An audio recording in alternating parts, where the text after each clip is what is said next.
One more loop. Mark, can you drive my mom home tonight? That was the text that started everything. I was sitting in my truck outside Henderson Auto, finishing a gas station sandwich that tasted like regret wrapped in plastic. It was a Tuesday, just a regular, unremarkable Tuesday, or so I thought.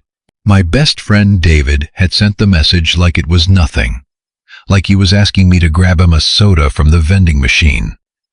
I typed back, "From where, Clinic? Her car is in the shop. I am stuck across town. Your mom knows you're coming." Then one final line from David, his favorite line whenever things were already tilted sideways. "Do not make it weird." I had known David since 7th grade, 12 years of friendship, shared lunches, road trips, terrible decisions, and inside jokes that no one else understood. His mom, Sarah, had always been somewhere in the background of our lives. Birthday dinners, graduation photos, the woman who told us to stop eating chips over the carpet, the woman who sent us home with leftovers even when we said we were full. She was 41 now. Not that I ever really thought of her that way. She was just Sarah to the grown-ups and Mrs. Parker to me, because some habits are stubborn that way.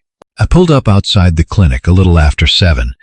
She stood near the side entrance with her purse on one shoulder and her phone in her hand. Not angry, just tired.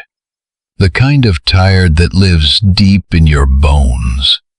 When she spotted my truck, she gave a small wave. I rolled down the window. "Mrs. Parker." She leaned into the open door and looked at me with something between amusement and exhaustion. "Mark, please, if you call me Mrs. Parker while driving me around, I'm going to feel like I should be grading your homework." I adjusted my grip on the steering wheel. "Sarah, then." That felt strange coming out of my mouth. She climbed in, not with a big smile, more like a quiet acknowledgement that I had made an effort. I noticed she looked different up close. Not in some dramatic movie montage kind of way. She was attractive, yes, and that hit me harder than I expected. But what really caught me was something else. Her presence. Calm. Worn down around the edges, still sharp underneath. Like someone who had been carrying everything alone for too long and never complained about it, because no one had ever thought to ask. She buckled her seatbelt and glanced around the cab of my truck. "Your truck is cleaner than David's entire apartment." I let out a short laugh. "That bar is buried 6 feet underground." "Fair enough." She settled back against the seat. "Long day?" I asked. She leaned her head back. "Long year." A beat of silence. I kept my eyes on the road. "That bad?" She turned her head slightly. "You are 24. I should not be unloading on you. I have been around David for 12 years. My tolerance for emotional wreckage is exceptional." That made her laugh, and the sound of it changed something in that truck. I cannot explain it any other way. It stopped feeling like I was doing a favor for my buddy. It started feeling like there was a real, full human being sitting beside me who had been waiting all day just to laugh once. The drive was supposed to be 30 minutes. Traffic had other plans. A stalled flatbed on Route 9 backed everything up, so I took the long way without thinking much about it. Sarah noticed after 2 turns. "This is not the fastest route." "No, but it moves." She watched me. "You always that." "Do what choose. The route that feels less trapped." I glanced at her. "You make normal driving sound like a personality test." "Only when I am bored." "You are dangerous when you are bored." She tilted her head slightly. "You have no idea." There was nothing obviously flirty about it, no line crossed, no move made. But there was a current beneath the words. Just enough of one that I kept both hands on the wheel and reminded myself exactly who she was. David's mom. My best friend's mom. A woman 17 years older than me. A woman sitting in my truck like she belonged there more naturally than most people my own age ever had. We talked about the easy things first. Work. David. Bad coffee. The ridiculous cost of renting anything decent in town. She told me she worked patient intake at the medical clinic. Spent half her day calming people down who came in scared, angry, or completely lost. Basically, I said, you get paid to absorb other people's panic. She nodded. I get paid to smile while people treat me like I personally invented paperwork. Sounds glamorous. Oh, very. I wore my good shoes today. They have been destroying my feet since 9 this morning, which means success. I glanced down briefly, then back at the road. I will take your word for it. Good save. I am 24, not reckless. She turned her face toward the window, but I caught the smile. Then the conversation shifted. Not all at once, it just drifted. The way long drives do late in the evening when you stop performing for each other and start actually talking. She asked about my job. I told her I liked working on cars because machines were honest. They told you exactly what was wrong with them if you knew how to listen. You sound like somebody twice your age, she said. I have been practicing. No, I mean it. Most guys at 24 do not talk like that. Most guys my age think doing laundry before it smells criminal is a personal achievement. And you, I fold. She turned to me with theatrical disbelief. That is almost suspicious. My mother raised me with high standards and folded towels. Good woman. She would like you. Sarah went quiet for a few seconds after that. I did not jump in. I had learned somewhere along the way that sometimes people keep talking if you stop rushing to fill the silence. She ran her thumb along the edge of her phone. After my husband passed, she said slowly, people treated me like I was made of glass for about 6 months. Then they expected me to be done grieving. David was already grown, busy. He tried not to come home too often because the house felt heavy. I understood that. I really did. But understanding something does not make the dinner table less quiet. I eased off the gas at a red light. How long has it been? 8 years. I am sorry. Thank you. She looked over. And thank you for not telling me he is in a better place, or that everything happens for a reason. I try not to insult people when they are stuck in my truck. Such grace. I am known for it. She smiled, but this one did not hide the hurt behind it. By the time we reached her street, neither of us was in any rush. Her house sat near the end of a quiet block. The windows were dark except for the porch light she must have left on before work. I pulled up to the curb and put the truck in park. For a second, neither of us moved. She looked at the house. I watched her watch it. It was not an ugly house, not a sad one exactly. It was just still. The kind of house that waited for someone to come home without caring whether that person actually wanted to. Sarah's hand rested on the door handle. She did not pull it. Thank you, Mark. She said it quietly. No problem. She nodded once, stared ahead, and then, barely above a whisper like she resented herself for asking, can we take one more loop, please? I did not ask what she meant. I did not crack a joke. I did not remind her it was getting late. I shifted back into drive and pulled away from the curb. Her shoulders dropped, like she had been holding them up since morning. Thank you, she said again. Do not thank me yet. My loops are famous for poor planning. That is okay. If we end up in another state, I am blaming you. I will accept full responsibility. That was the first time I saw genuine relief on her face.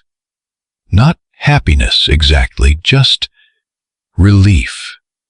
And somehow in that moment that felt more intimate than any compliment could have. If I had known where one extra loop was going to lead us, I might have gripped that steering wheel a little tighter. I still would have driven. We did not go anywhere special. We circled through quiet neighborhoods, past shuttered storefronts, and lit up diners down roads I usually ignored because there was no reason to take them. That night, the lack of a reason became the reason itself. Sarah talked more as we drove. Not constantly. She had long pauses, and I did not fill all of them.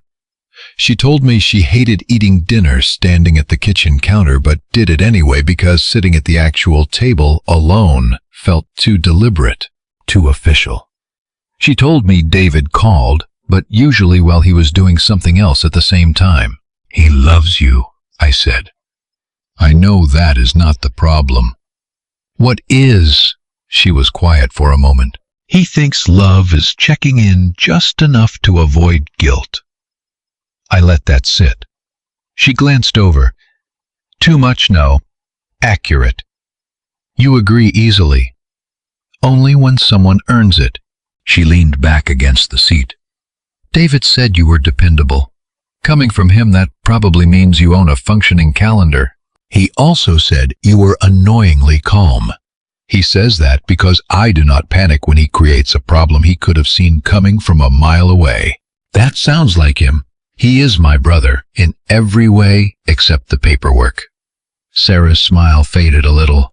Then this must feel strange. What's driving around with me like this? I could have lied. Part of me wanted to. It started strange, I admitted. Now it just feels easy. She looked at me for a long second, then looked away. Easy is dangerous. Not always. At my age, easy usually comes with fine print somewhere. You are 41, not ancient. Careful. That almost sounded like a compliment.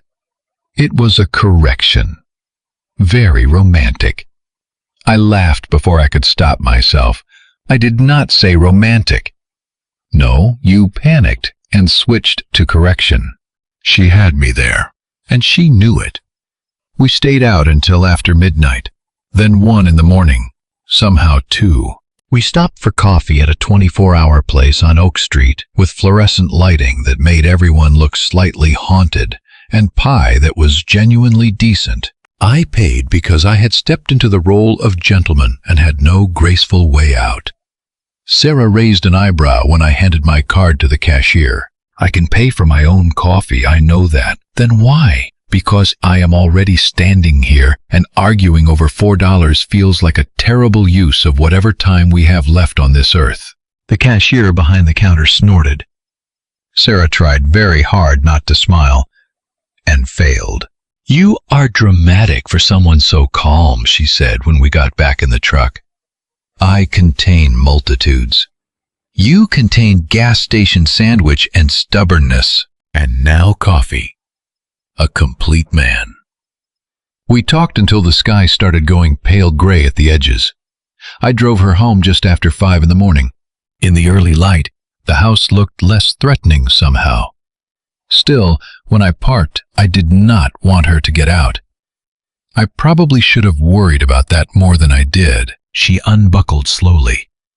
I cannot believe we just did that, she said. Neither can I. I am too old for all-night drives. You handled it better than I did. I am going to look like a haunted mechanic by noon. She laughed, then reached for the door. And I heard myself say it before I could think it through. Tomorrow at 8, we do it again. She stopped. That was the moment, the exact moment I knew I had stepped off the normal road. Not fallen, not slipped, stepped. Deliberately. Sarah turned back to look at me. You mean that I do not usually offer sleep deprivation casually? A pause, then quietly. David does not need to know. The words came out fast, and she seemed to regret them immediately. I looked at her. Is that what you want? I do not know. She held my gaze. I just know I do not want to explain something I do not fully understand yet. That was honest. More honest than either of us probably deserved at 5 in the morning. 8, I said. Her smile was small and bright and young in a way that had nothing to do with her age. 8. The next night I pulled up outside her house like a man making a delivery he did not want anyone to sign for. Sarah came out with a sweater folded over one arm and an expression that said she had almost talked herself out of coming. I leaned across the cab and opened the passenger door. She stood there on the porch steps. This is ridiculous. Yes, we are grown adults. Also, yes, we should not be sneaking around like teenagers. I was boring as a teenager, so this is new territory for me. She got in. That explains the driving. It explains many things. Those night drives became ours. I know how that sounds. Too simple, maybe. Too convenient. But nothing about it felt simple while we were living it. It felt careful. It felt like both of us could sense a line somewhere out there in the dark, and we kept pretending the headlights would show it to us before we crossed it. Some nights we barely left her neighborhood. Some nights we drove all the way out towards Cedar Lake and sat in a parking lot while other cars came and went, not noticing us, not caring. We talked about food, work, family, movies we had both half-watched and forgotten. Bad first dates that sounded like short stories. David's extraordinary ability to borrow things forever and return nothing. All the quiet subjects that only ever come out after midnight.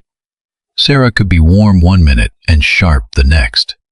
"You are judging my music," she said one evening, reaching for the radio dial. "I am trying to survive it respectfully." That song was massive back in the day. So were fax machines. She pointed at me. That was rude. That was history. You enjoy being difficult. I enjoy accuracy.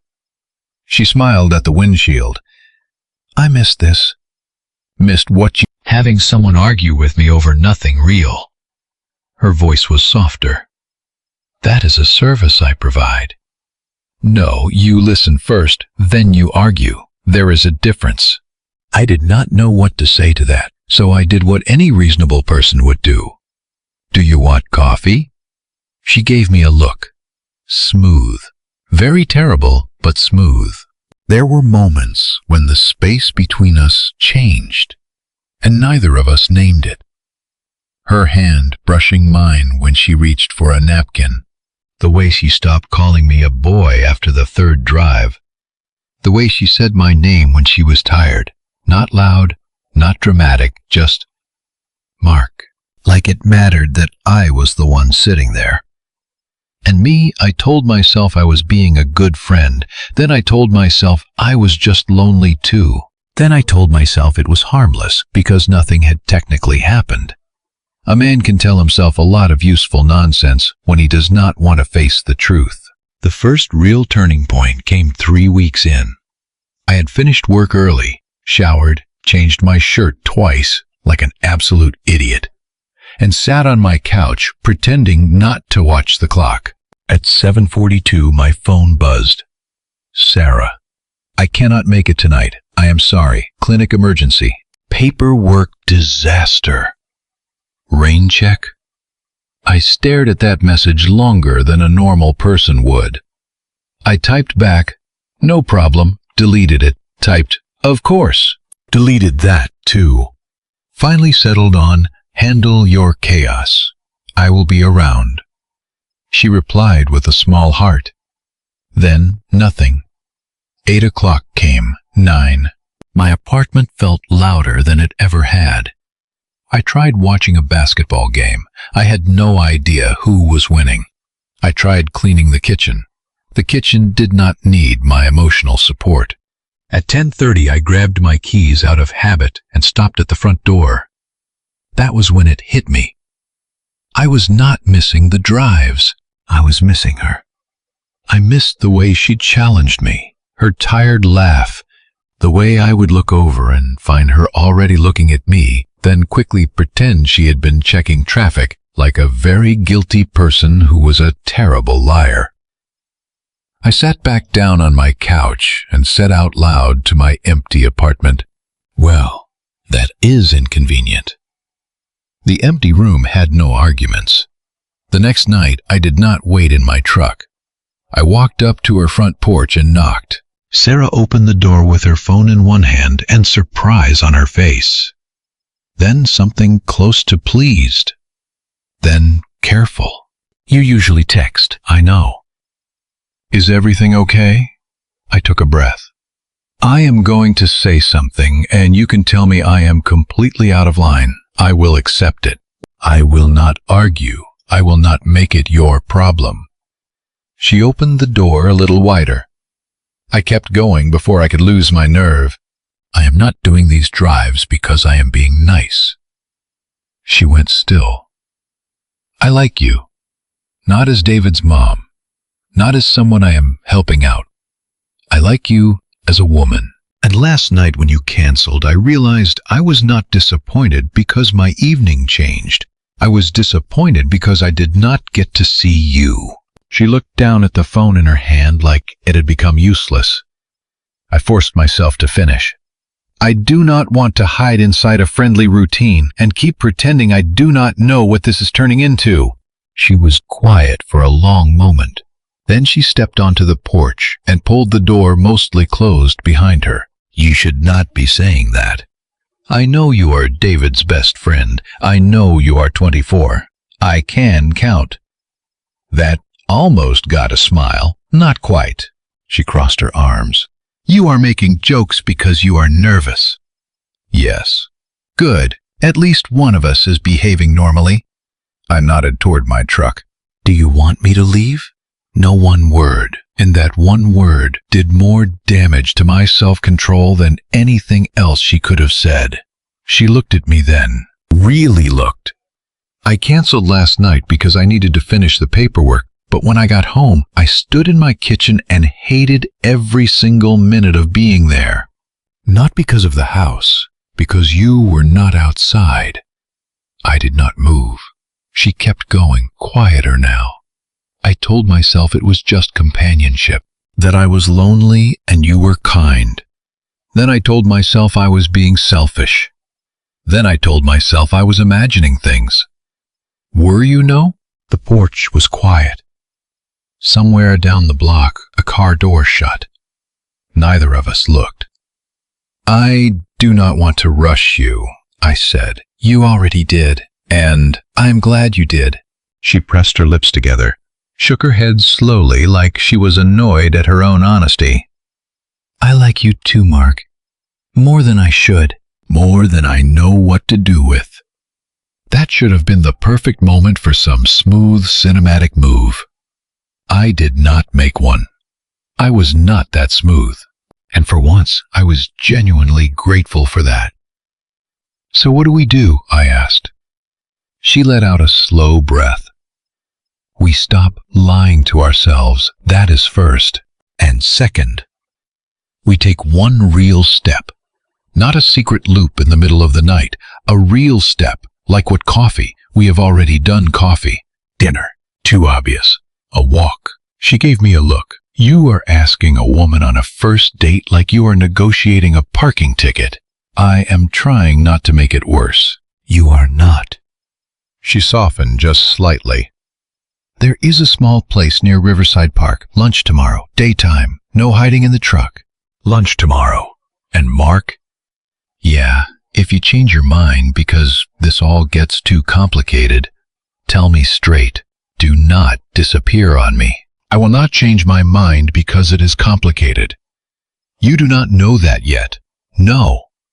But I know I am not a tourist. Her eyes held mine. Good, she said. Lunch. Lunch was strange at first. Not bad. Just exposed.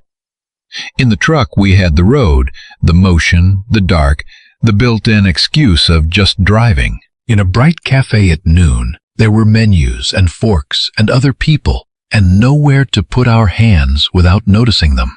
Sarah sat across from me and opened the menu upside down. I waited.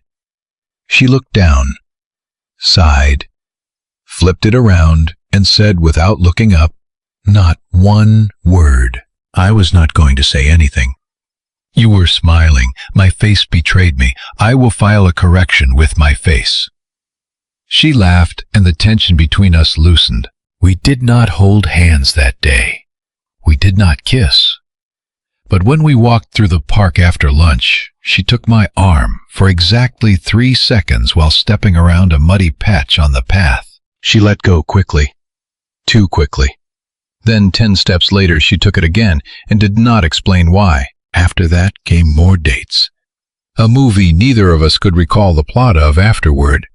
A Saturday morning at the farmer's market, where Sarah argued with a vendor about the quality of his peaches with the conviction of someone testifying in court. Dinner at a restaurant an hour outside of town where nobody happened to know us. More drives because some things had become part of the language we shared. And you do not just stop speaking a language. We were careful. Not ashamed. Careful. I did not tell David. That was the part that sat in my chest like a stone. Every time his name lit up on my phone, I felt it. He would send ridiculous videos, complaining about his job, ask if I wanted to grab burgers. I would answer like nothing had changed, like I was the same person he had always known. Sarah knew it was eating at me. One night, parked outside her house after a movie, she said, "You are quiet tonight." "I am thinking about something dangerous." "Very. David." I looked at her. She nodded once. "We have to tell him." "I know." She looked toward the house. "Not yet, though." That is the part I hate. Not yet starts sounding an awful lot like never if you let it stretch too long. I am not letting it stretch. Are you sure? No, but I am trying to be. She reached over and touched my hand on the seat between us. Her fingers were warm. The contact was small. Neither of us treated it like nothing. "I do not want to be your secret," she said. "You are not in your head, but in the world we live in." I looked at our hands. "In the world, we are not ready yet." That sounds reasonable. I hate when reasonable sounds like cowardice. She smiled a little sadly. "It does sometimes." The first kiss happened 2 nights later. Not in some carefully arranged cinematic moment. We were standing in her kitchen. Her porch light had burned out. I had replaced it before we went out for our drive. She insisted on making tea as payment. "I could have handled a light bulb myself," she said, setting a mug in front of me. "I am sure you could have." "Then why did you do it?" "Because I am tall, and you looked like you were about to drag a kitchen chair outside to stand on." I had a plan. A genuinely risky plan. It was a perfectly fine plan. You were going to negotiate with electricity while standing on furniture. She leaned back against the counter. "You make me sound reckless. I make you sound alive." That stopped her. I had not meant to say it exactly that way. Too plain. Too close to the truth. She set her mug down. "Mark, I know." "No, come here." I stepped closer, slowly. She did not move away. She looked nervous. That made me more careful, not less. "This is probably foolish," she whispered. "Probably. You are not supposed to agree with that. I am trying honesty. It is ugly but efficient." She laughed once, then reached for my shirt and pulled me closer. The kiss was not dramatic. It was quiet, slow, a decision more than a loss of control. When we separated, she kept her hand against my chest for just a moment. "I am scared," she said. "Me too." "You do not look it. I am working very hard." That earned a real smile. From that point on, there was no pretending it was just friendship. There was still restraint. There was respect.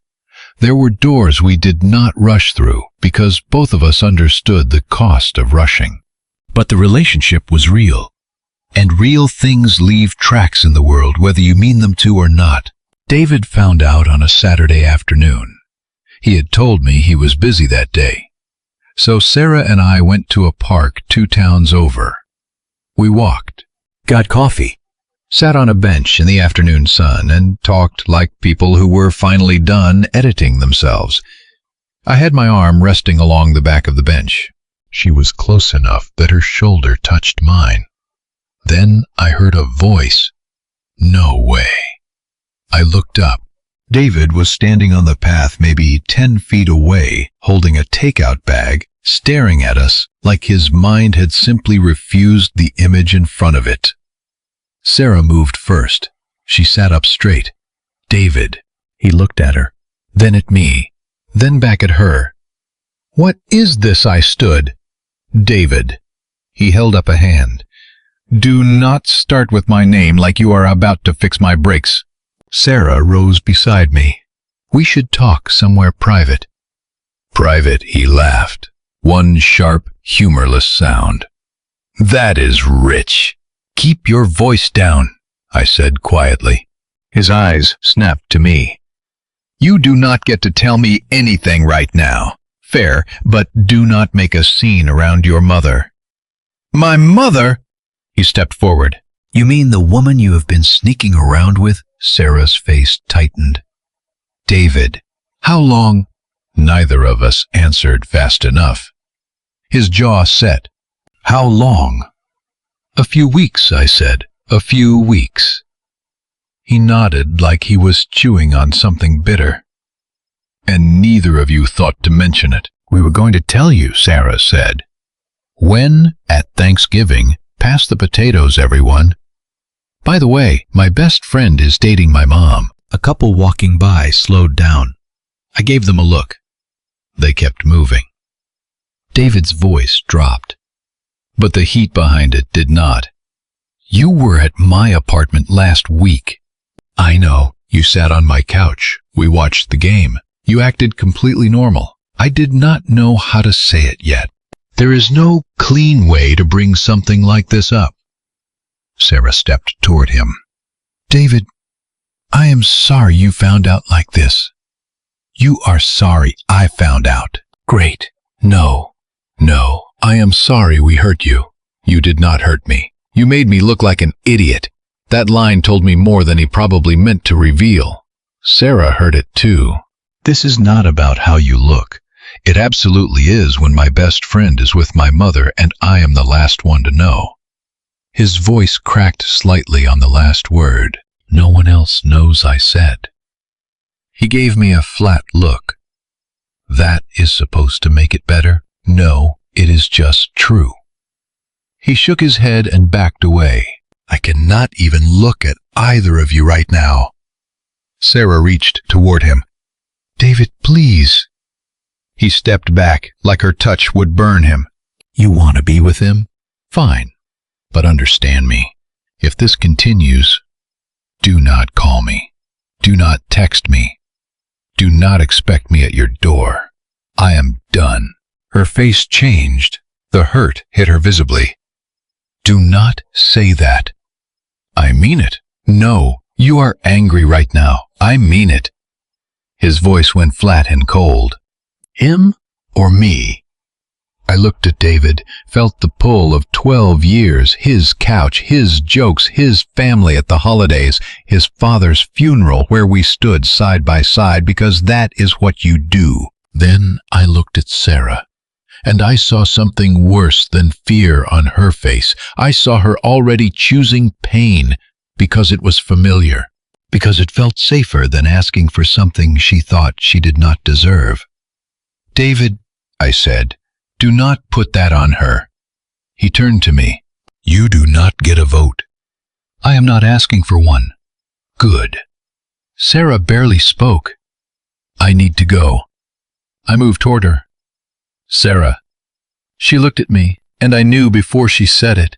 Please do not. David watched us both breathing hard. I nodded once. Okay. She walked away with him, not beside him exactly. Behind him just slightly, like she was already making herself smaller to take up less space. That bothered me more than I could say out loud. I stood in that park with 2 coffees going cold on the bench behind me and felt like I had lost both of them in one clean cut. That night I called her. No answer. I texted, "Can we talk?" Nothing. The next morning she sent one message. "I am sorry, Mark. I cannot lose my son. Please do not contact me." I read that message in my kitchen at 6:14 in the morning. I remember the exact time because I stared at the microwave clock like it was going to tell me what to do next. I typed back, "I understand," deleted it. I typed, "This is wrong," deleted that too. Finally I sent, "I hear you, I will not push." She did not respond. David blocked me by noon. For 2 days I gave them both space because that seemed like the mature thing to do. By the 3rd day, maturity was starting to look suspiciously like hiding. I went to work. I came home. I slept badly. I drove past familiar streets after dark and saw her face in the windows of the houses I passed. I was angry at David, then angry at myself for being angry at him. Then I remembered what he had said. "You made me look like an idiot," and the guilt got some competition. On Thursday, I left work early and drove to David's apartment complex. I did not call ahead. I was blocked, so I could not. I parked near the entrance and waited. At 6:30, he pulled in. He saw my truck before he got out of his car. He sat there behind his windshield for a moment. Then he stepped out and shut the door hard. "You have got to be kidding me!" I got out too. "We are talking." "No, we are not." "Yes, we are." He turned toward the building. I matched his pace, not crowding him, not backing off. "Go home, Mark." "I will, after you hear me out. I already heard enough." "You heard your pride screaming. That is not the same thing." He spun around. "Do not use that calm voice on me." "This is my regular voice. You have known me for 12 years. "Exactly. 12 years. That is why this is messed up. Use a better word. You do not get to edit how I feel right now." "I do when you are using anger to avoid actually thinking." He stared at me. "You really came here to lecture me?" "No. I came here because your mother is sitting in that house alone again. Because you did not like what her happiness looked like." His jaw tightened. I kept my voice even. It took real effort. "You can hate me. You can end the friendship. That is entirely your call. But you do not get to hold your relationship with her over her head like a weapon and call that love." He stepped closer. "She is my mother. She is. And she was a woman before she was your mother. She still is, every single day. Do not talk about her like that." "Like what?" "Like she is alive and she matters." He looked away.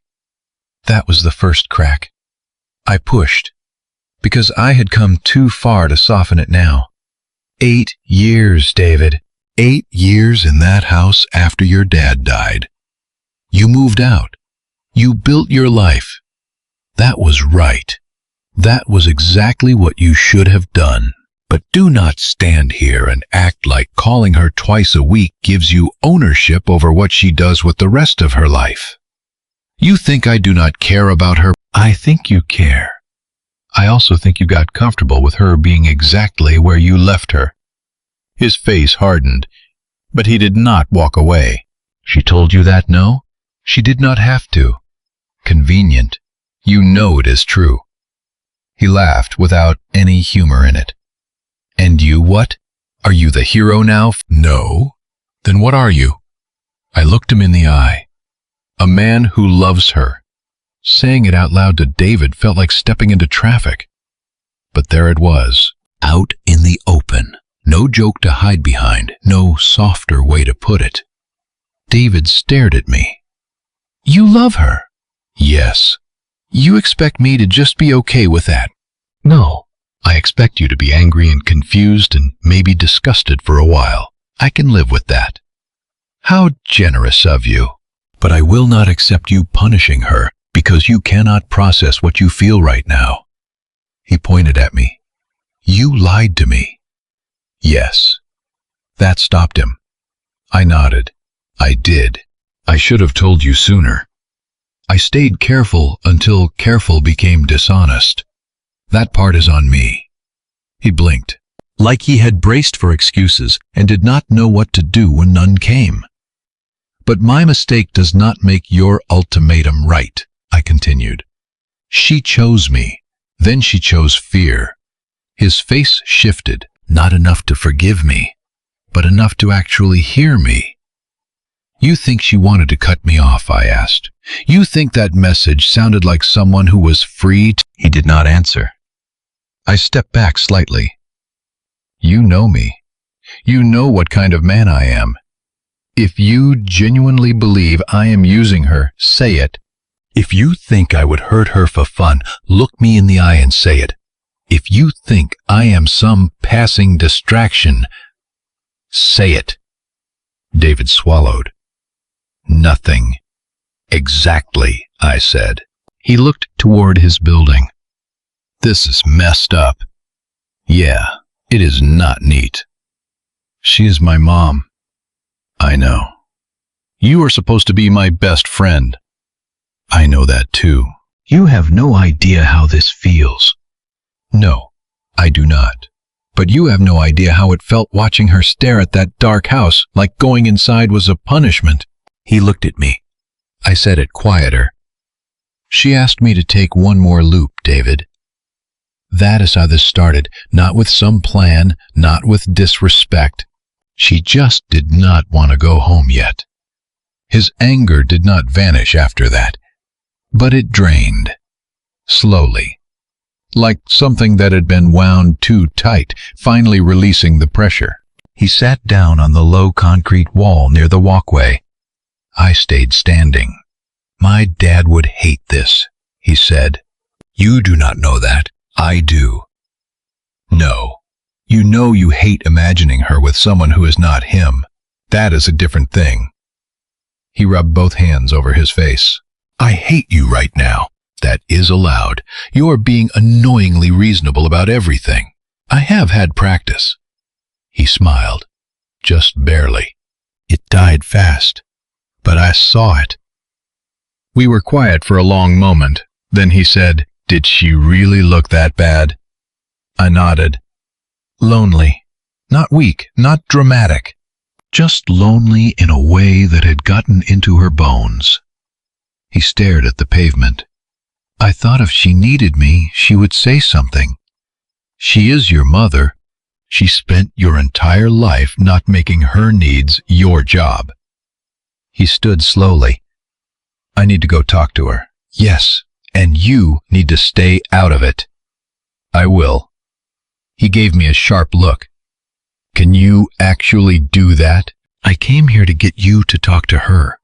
Not to score points. She is not a trophy. I know. He looked at me for the first time in days, like I was actually his friend again. Angry and bruised and stubborn. But not cruel. I am not ready to forgive you, he said. I did not come here for that. Good. He started toward his car, stopped. Mark, yeah? If this hurts her, we are done. For good. I met his eyes. If I hurt her, I will deserve that. He nodded once and left. I drove home with no music playing. My hands ached from gripping the wheel, though I had not even noticed it during the conversation. I did not know what David would say to her. I did not know if she would open the door. I did not know if she had already decided that choosing me cost more than she could pay. But for the first time in days, I had done something besides wait. Sarah called at 9:18 that night. I answered on the first ring and immediately regretted how obvious that made me. Hi. For a moment, all I heard was her breathing. Then she said, He came over. I know. You talked to him. I did. He said you were impossible. That sounds like real progress. She gave a small, broken laugh, then went quiet. Sarah, I am sorry. You do not have to apologize. Yes, I do. Her voice shook slightly, but she kept going. I was scared. I saw his face in that park, and I folded. I told myself I was being a good mother, but it was not just that. I was afraid he would leave, and I let that fear make the decision for me. You were put in an unfair position. I still made a choice. I sat down on the edge of my bed. So make another one. Silence. Then, almost a whisper, that sounds exactly like you. What does? Simple, terrifying, practical. I am a man of limited tools. No, you are not. Her voice steadied a little. David apologized, she said. Not perfectly. He was awkward and defensive and kept pacing around my kitchen like the floor had answers. But he apologized. How are you? Tired. Honest. Terrified of you? No. Of wanting this again and losing it. I looked at the floor. I cannot promise there will not be consequences. I know that.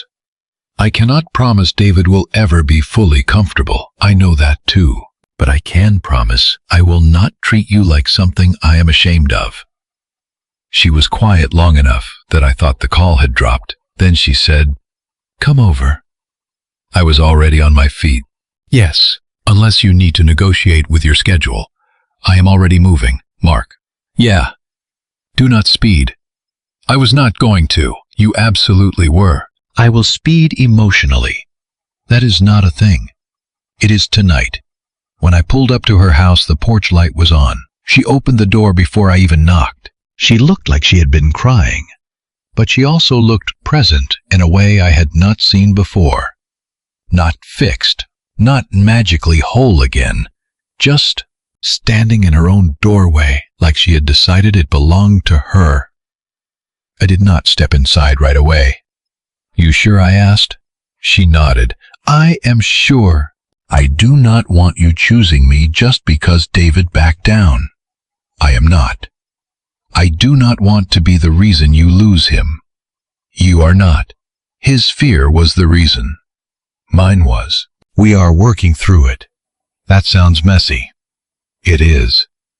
I smiled a little. Very romantic. She laughed through the last of her tears. Come here. I stepped inside. She put her arms around me. We stood there without performing anything for anyone. No speech, no perfect line, no audience, just relief. Real and heavy and honest.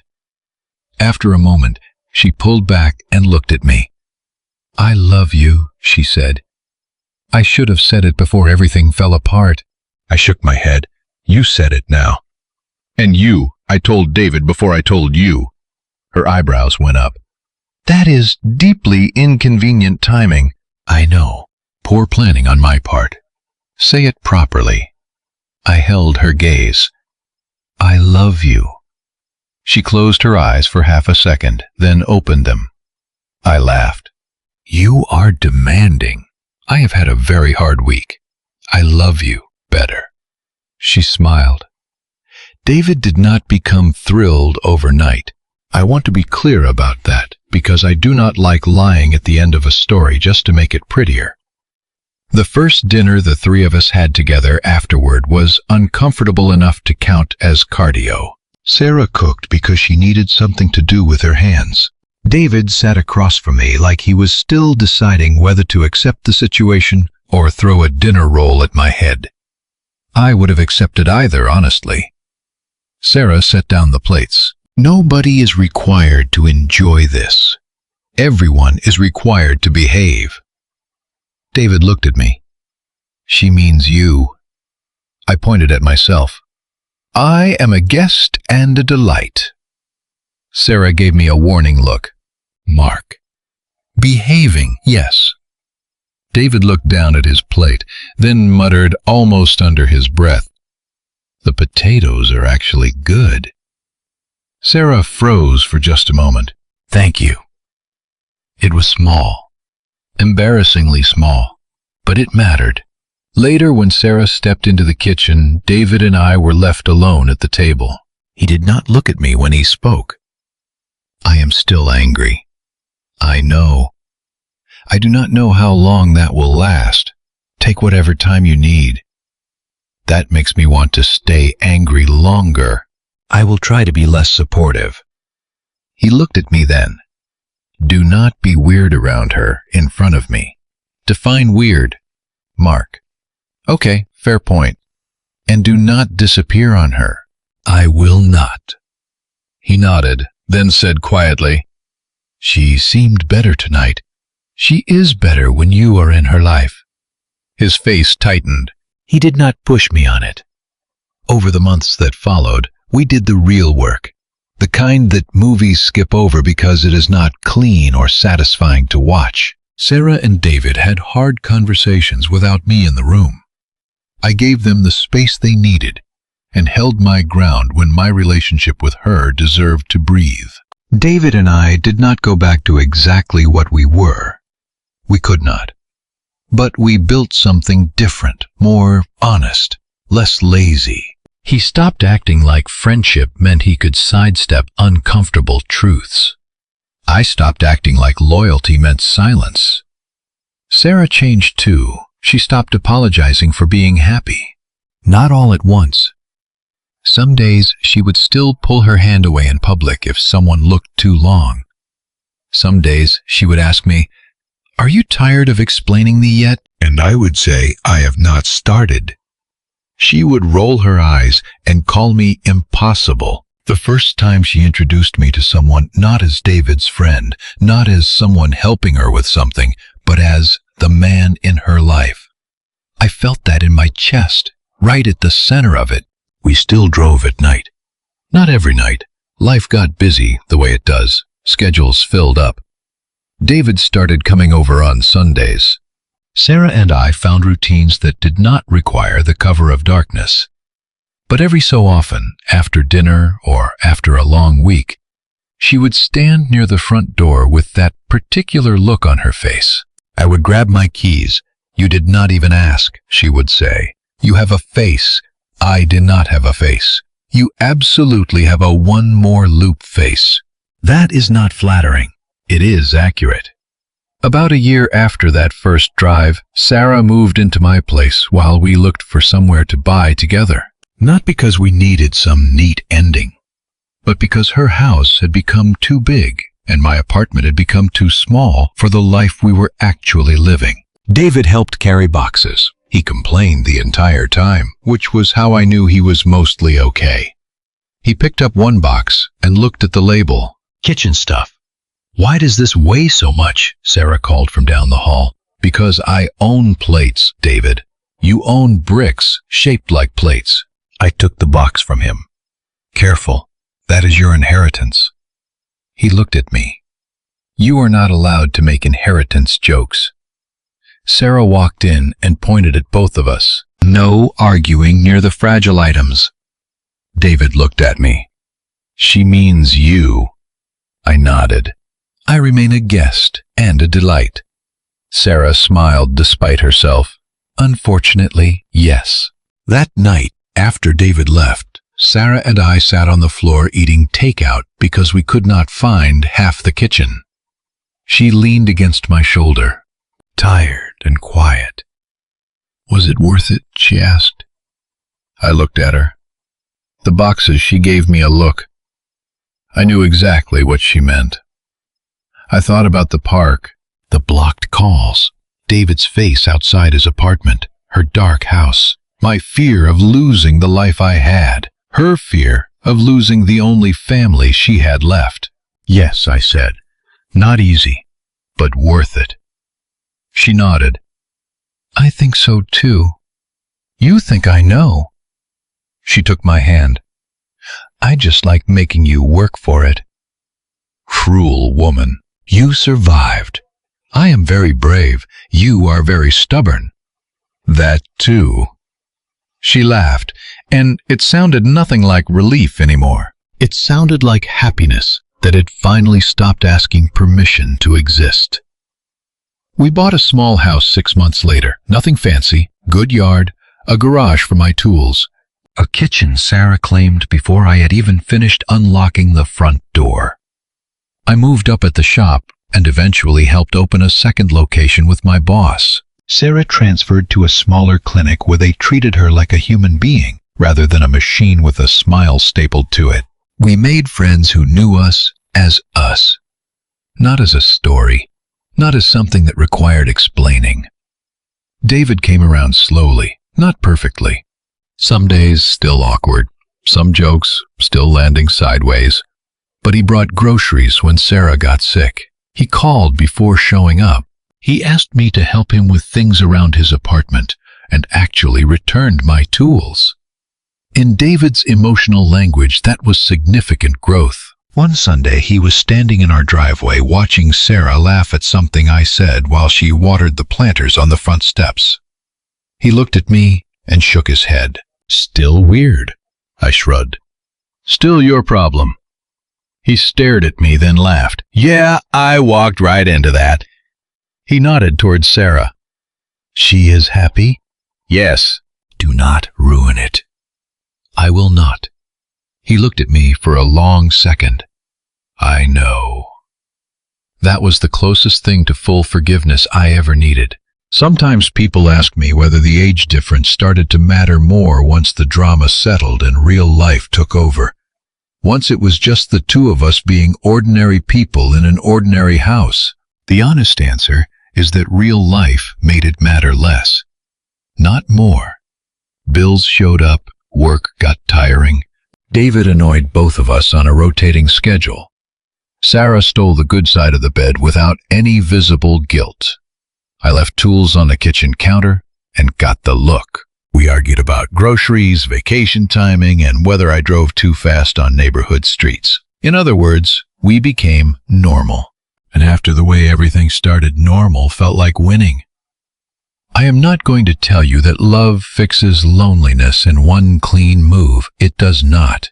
Sarah still had years behind her that I could not reach back and change. I still had guilt about how we began, and I had to earn my place in the open, not just in the quiet of our late-night drives. But I learned something I should have understood earlier. Being careful is good, until it becomes a cage. Loyalty is good, until it asks you to lie. And love is only worth the name if you are willing to stand in daylight and accept what comes with it. Every so often we drive past her old street. Not on purpose. It is just part of town. The first time it happened, she went quiet in the passenger seat. You okay? I asked. She watched the house as we passed, then looked at me. Keep driving. So I did. At the next light, she reached over and touched my arm. Mark? Yeah. She smiled. Let us take one more loop, please? I changed lanes. Always, end of story.